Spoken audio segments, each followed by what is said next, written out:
Okay, ಸಂಗೀತ ಕಟ್ಟಿ ಅವರು ಮಾತಾಡ್ತಾ ಇದ್ರು. ಧನ್ಯವಾದಗಳು ಸಂಗೀತ ಕಟ್ಟಿ ಅವರೇ.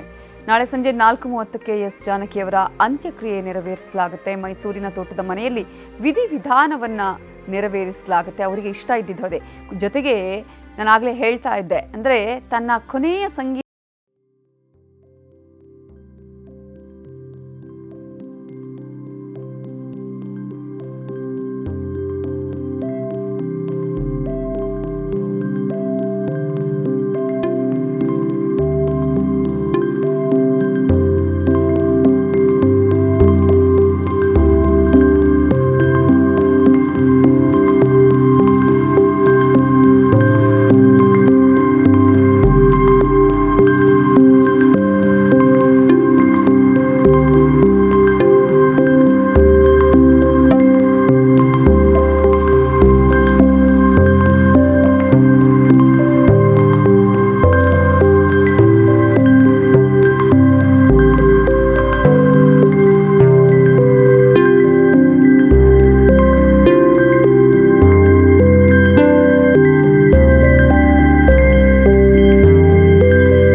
ಗಾಳಿಗೆ ಒಂದ್ ಎರಡ್ ಮೂರ್ ಹಾಡಿದ ತಕ್ಷಣ ಅದೇನೋ ಒಂದು ಗೊತ್ತಿಲ್ಲ, ಅದೊಂಥರ ಒಂದಿರತ್ತೆ. ಬಟ್ ಇವ್ರು ಅಷ್ಟ್ ಹಾಡಿದ್ರು ಅದೇ ಪ್ರತಿಯೊಂದು ವೇದಿಕೆಗೆ ಹೋಗ್ಬೇಕಾದ್ರೆ ವೇದಿಕೆಗೆ ನಮಸ್ಕಾರ, ಜೊತೆಲಿ ಸಹ ಕಲಾವಿದರಿಗೆ ನುಡಿಸುವಂತಹ ವಾದ್ಯ ಕಲಾವಿದರಿಗೆ ಫಸ್ಟ್ ನಮಸ್ಕಾರ ಮಾಡಿ, ಆ ಪ್ರೇಕ್ಷಕರಿಗೆ ನಮಸ್ಕಾರ ಮಾಡಿ, ನಂತರ ಒಂದು ಪುಟ್ಟ ಬುಕ್ಕನ್ನ ಇಟ್ಕೊಂಡು ಹಾಡ್ತಾ ಇದ್ದದ್ದು ಇನ್ನೂ ಇದೆ.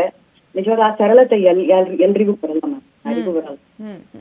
ನಾವು ಆಗಲೇ ಹೇಳ್ತೇವೆ ಅಂದ್ರೆ ಪ್ರತಿ ಒಂದು ಅಂದ್ರೆ ಚಿಕ್ಕ ಮಕ್ಕಳ ಧ್ವನಿಯಿಂದ ಹಿಡಿದು ಪ್ರತಿಯೊಬ್ಬರು ಅದರಲ್ಲೂ ಕೂಡ ಅವರು ಒಂದಷ್ಟು ಗಂಡು ಧ್ವನಿಯಲ್ಲೂ ಕೂಡ ಆ ರೀತಿಯ ಪ್ರಯೋಗವನ್ನ ಮಾಡಿದ್ರು ಹಾಡುವಂತಹ ಪ್ರಯತ್ನಗಳು ಅಂತ ಹೌದು ಹೇಳಿ. ಹೌದು ಹೌದು ಹೌದು ಹೌದು ನಿಜವಾಗ್ಲು ತುಂಬಾ ತುಂಬಾ ಹಾಡುಗಳನ್ನ ಹೇಳಿದ್ನಲ್ಲ, ಅವ್ರೊಂಥರ ನಮ್ಮ ಗಾಯಕಿಯರಿಗೆ ಎನ್ಸೈಕ್ಲೋಪೀಡಿಯಾ.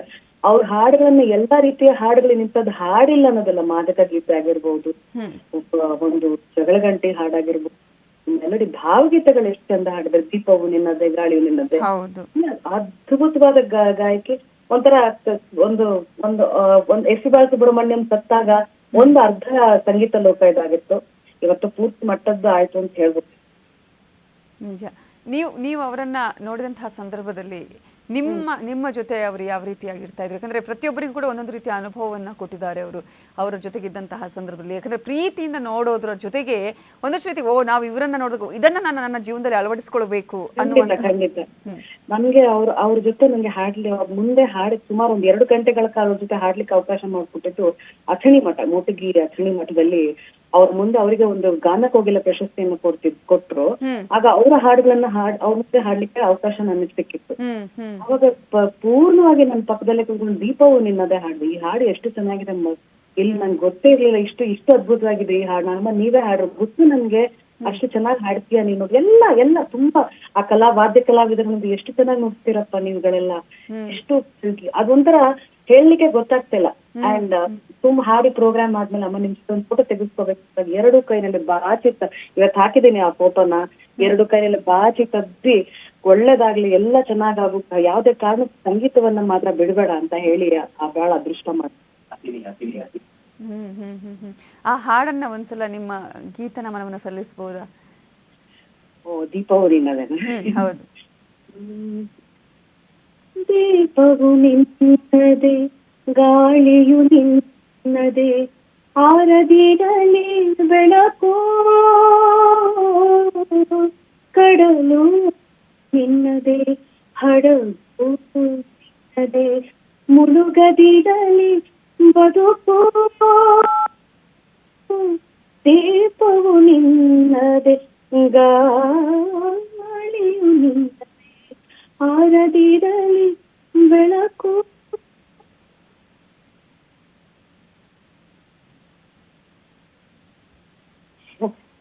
ಆಗ್ತಿಲ್ಲ ಅಂತ ಬಿಗ್ತಾ ಇದೆ. ನಿಜ. ಸುನೀತಾ ಅವ್ರೆ, ಈಗ ನಾವು ಅವರ ಆ ಒಂದು ಎರಾನ ನಾವು ಸುವರ್ಣ ಅಕ್ಷರಗಳಲ್ಲಿ ಬರೆದಿಡುವಂತಹ ಎರಾ ಇದು. ಅವರ ಹಾಡಿದಂತಹ ರೀತಿ 6 ದಶಕಗಳ ಕಾಲ ಒಂದು ಗಾಯಕರಾಗಿ ಅವರು ಹಾಡ್ತಾರೆ. ಪ್ರತಿಯೊಬ್ಬರಿಗೂ ಕೂಡ ಅದರಲ್ಲೂ ಕೂಡ ಯುಗಳ ಗೀತೆಗಳು ಅಥವಾ ನಾವೇನು ಹೇಳ್ತೀವಿ ಪ್ರತಿಯೊಬ್ಬರ ಜೊತೆಗೂ ಎಲ್ಲರಿಗೂ ಕೂಡ ಕಾಂಬಿನೇಷನ್ ಆಗ್ತಾ ಇದ್ರು ಅವರು ಅಂತ ಹೇಳಿ. ಎಕ್ಸಾಕ್ಟ್ಲಿ. ಬಟ್ ಎಲ್ಲ ಅವ್ರಿಗೆ ಇವ್ರಿಗೂ ಅಷ್ಟೇ, ಎಸ್ ಪಿ ಬಾಲಸುಬ್ರಹ್ಮಣ್ಯ ಅದ್ ಹೀರೋಗಳು ಹಾಡಿದ ಅವರೇ ಹಾಡ್ತಾ ಇದ್ದಂಗಿತ್ತಪ್ಪ. ಅದ್ ಚೇಷ್ಟೆ ಮಾಡೋ ಹಾಡುಗಳಿದೆಯಲ್ಲ, ಬಿಕಾಸ್ ಕೆಲವರೆಲ್ಲ ಹೇಳ್ತಾರೆ ನಾಟಿನೆಸ್, ನನ್ಗೆ ಗೊತ್ತು, ನನ್ಗೆ ಆ ನಾಟಿನೆಸ್ ಎಲ್ಲ ಕಲ್ತಿರೋದು ಜಾನಕಿಯಮ್ಮ ಹಾಡುಗಳಿಂದಾನೆ. ನಗು ಆ ಹೂ ನಗಾಡೋದು ಎಲ್ಲ ಪ್ರಾಕ್ಟೀಸ್ ಮಾಡಿ ಕಲ್ತಿರೋದು ಮ್ಯಾಮ್ ಅದನ್ನೆಲ್ಲ. ನಾಟಿನೆಸ್ ಎಲ್ಲ ಅವ್ರಿಗೆ ಮಾತ್ರ ಸಾಧ್ಯ ಆಗ್ತಿತ್ತು. ಅಂಡ್ ಕ್ಲಾಸಿಕಲ್ ಬೇಸ್ ಇವತ್ತು ನಾನು ಅದ ಕೇಳಿದ್ರೆ ಅತಿಶಯೋಕ್ತಿ ಅಂತ ಹೇಳ್ಬೋದೇನೋ ಗೊತ್ತಿಲ್ಲ. ನಾನ್ ಗೌರಿ ಹಬ್ಬದ ಪೂಜೆ ಜಯ ಗೌರಿ ಜಗದೀಶ್ವರಿ, ಜಯ ಗೌರಿ ಜಗದೀಶ್ವರಿ ಆವುದೆಲ್ಲ ಕಲಾಸಾಗರಿ, ಜಯ ಗೌರಿ ಜಗದೀಶ್ವರಿ ಅವ್ರ ಹಾಡಲ್ಲೇ ನಾನು ಪೂಜೆ ಮಾಡೋದು. ಎಷ್ಟೋ ಹಾಡುಗಳು ಬರ್ತಾವ ನನ್ಗೆ, ಬಟ್ ಗೊತ್ತಿಲ್ಲದೆ ಆ ಹಾಡು ನನ್ ಜೊತೆ ಬರುತ್ತೆ. ಈಗ ಅವ್ರ ಜೊತೆ ಹಾಡೋದ್ ಸಂದರ್ಭದಲ್ಲಿ ಏನಾದ್ರು ಸಲಹೆಗಳನ್ನ ಏನಾದ್ರು ಕೊಡ್ತಾ ಇದ್ರ ಅವರು? ಇಲ್ಲ, ನಾ ಯಾವತ್ತೂ ಅಮ್ಮನ ಅಷ್ಟು ತುಂಬಾ ಪರ್ಸನಲ್ ಆಗಿ ಅಂತ, ಬಟ್ ನಾವ್ ಹಾಡ್ಬೇಕಾದ್ರೆ ಅವ್ರು ಯಾವತ್ತೂ ಮೇಂಟೈನ್ ಮಾಡಿದ್ ನಾನ್ ನೋಡಿಲ್ಲ ಹಿಂಗೆ. But she was very discipline ಅಷ್ಟೇ. ಬಟ್ ನಮ್ಗಳಿಗೆ ಆ ಥರದಲ್ಲಿ ಎಲ್ಲ ನಿನ್ ಕಂಠಕ್ಕೆ ಒಪ್ಪೋದ್ರೆ ಎಲ್ಲವನ್ನ ತಿಂದ ಅದ್ರಲ್ಲಿ ಏನಿಲ್ಲ ಅನ್ನೋರು ನಮ್ಗಳಿಗೆಲ್ಲ. ಅಂಡ್ ಮತ್ ಇನ್ನೊಂದು ಅವ್ರು ದೊಡ್ಡತನದ ಯಾರೇ ಹಾಡಿದ್ರು ಕುತ್ಕೊಂಡು ಕೇಳ್ತಾ ಇದ್ರು. ಅದ್ ಯಾರು ಚಿಕ್ಕವರಾಗಿರ್ಲಿ ದೊಡ್ಡವರಾಗಿರ್ಲಿ ಹಾಡ್ತಾ ಇದ್ರೆ ಅದ್ರ ಎಸ್ಪೆಷಲಿ ಅವ್ರಿಗೋಸ್ಕರ ಹಾಡ್ತಿದ್ದಾರೆ ಅಂದ್ರೆ ಇದ್ದಿದ್ದು ಮನ್ಸು ಕೊಟ್ಟು ಕೇಳಿ ಆಶೀರ್ವಾದ ಮಾಡಿ ಚೆನ್ನಾಗ್ ಹಾಡು ಅಂತೆಲ್ಲ ಹೇಳಿ ಇದ್ ಮಾಡಿ ತುಂಬಾ ಒಂಥರ ತುಂಬಾ ದೊಡ್ಡ ವ್ಯಕ್ತಿತ್ವ.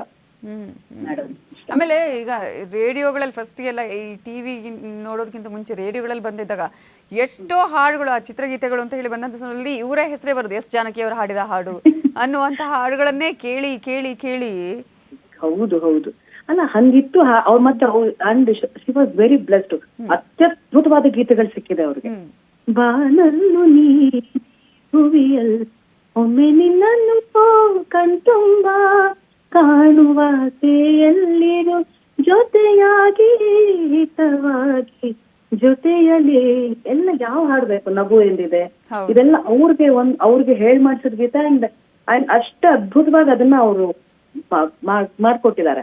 ಸೊ ಹಾಗಾಗಿ ಶಿ ಇಸ್ ಬ್ಲೆಸ್ಡ್ ಅಷ್ಟೇ. ನಿಜ ನಿಜ. ಅವ್ರ ಹಾಡುಗಳನ್ನ ಕೇಳಿ ನಾವು ಕಲ್ತಿರೋದು. ನಾವು ಅದ್ರ ಆ ಆರದಲ್ಲಿ ಇದ್ವಿ, ಅವ್ರ ಜೊತೆ ಇದ್ವಿ, ಅವ್ರ ಜೊತೆ ವೇದಿಕೆಯನ್ನ ಹಂಚ್ಕೊಂಡಿದೆ. ಮುಂದಿನ ಪೀಳಿಗೆಗೆ ಒಂದು ಇದಾಗ್ಬೋದಷ್ಟೇ, ಗ್ರಂಥ ಆಗ್ಬೋದಷ್ಟೇ. ಬಟ್ ನಾವು ಜೊತೆಲಿ ಇದ್ವಿ, ವೇದಿಕೆಯನ್ನ ಹಂಚ್ಕೊಂಡ್ವಿ ಅನ್ನೋದು ಒಂದು ಸೌಭಾಗ್ಯ ಅಷ್ಟೇ. ನಿಜ ನಿಜ ನಿಜ. ಯಾಕಂದ್ರೆ ಈಗ ನಿಮ್ಗಳಿಗೆಲ್ಲ ಅವಕಾಶ ಸಿಕ್ಕಿದೆ, ಇನ್ನು ಮುಂದಿರೋರಿಗೆ ಕೇವಲ ಕೇಳಿ ಅದನ್ನ ಕಲಿಬೇಕು ಅಂತಹ ಒಂದು ಅವಕಾಶ. ಅಂದ್ರೆ ಯಾಕಂದ್ರೆ ನಾವು ಹೇಳ್ತೀವಿ ಗಾಯಕರಿಗೆ ಅಥವಾ ಕಲಾವಿದರಿಗೆ ಯಾವುದೇ ರೀತಿಯಂತಹ ಒಂದು ಸಾವಿ ಇಲ್ಲ ಅನ್ನುವಂಥದ್ದು. ಯಾಕಂದ್ರೆ ಅಷ್ಟರ ರೀತಿಗೆ ಅವರು ಹಾಡುಗಳ ಮೂಲಕನೋ ಅಥವಾ ಪಾತ್ರಗಳ ಮೂಲಕನೋ ಎಲ್ಲರ ಮನದಲ್ಲಿ ಇರ್ತಾರೆ ಅಂತ ಹೇಳಿ. ಹೌದು ಹೌದು, ಖಂಡಿತ. ಮುಂದಿನ ಪೀಳಿಗೆಗೆಲ್ಲ ಇವ್ರದ್ದು ಅದೇ ಹಾಡುಗಳು ಕೇಳಿ ಕಲಿಬೇಕಷ್ಟೇ. ನಾವೆಲ್ಲ ನೋಡಿ ಕೇಳಿ ಜೊತೆಲಿ ಕೂತು ಕಲ್ತಿ ಮುಂದೆ ಅವರೆಲ್ಲ ಕೇಳಿ ಕಲಿಬೇಕಷ್ಟೇ. ಅಷ್ಟೇ. ಮತ್ತೆ ಇವ್ರ ಹಾಡುಗಳನ್ನ ನಾನು ಈಗ್ಲೂ ಹೇಳ್ತೇನಲ್ಲ, ಇವ್ರ ಹಾಡುಗಳನ್ನ ಒಂದ್ ರೀತಿ ಒಂದಿಷ್ಟು ಹಾಡುಗಳನ್ನ ಕಲ್ತ್ಬಿಟ್ರೆ ಪರಿಪೂರ್ಣ ಗಾಯಕಿ ಆಗೋದ್ರಲ್ಲಿ ಏನು ಒಂದು ಅತಿಶಯೋಕ್ತಿನೇ ಇಲ್ಲ. ನಿಜ ನಿಜ ನಿಜ. ಧನ್ಯವಾದಗಳು. ಧನ್ಯವಾದಗಳು ಸುನೀತಾ ಅವರು ನ್ಯೂಸ್ 18 ಜೊತೆ ಮಾತನಾಡಿದಕ್ಕಾಗಿ.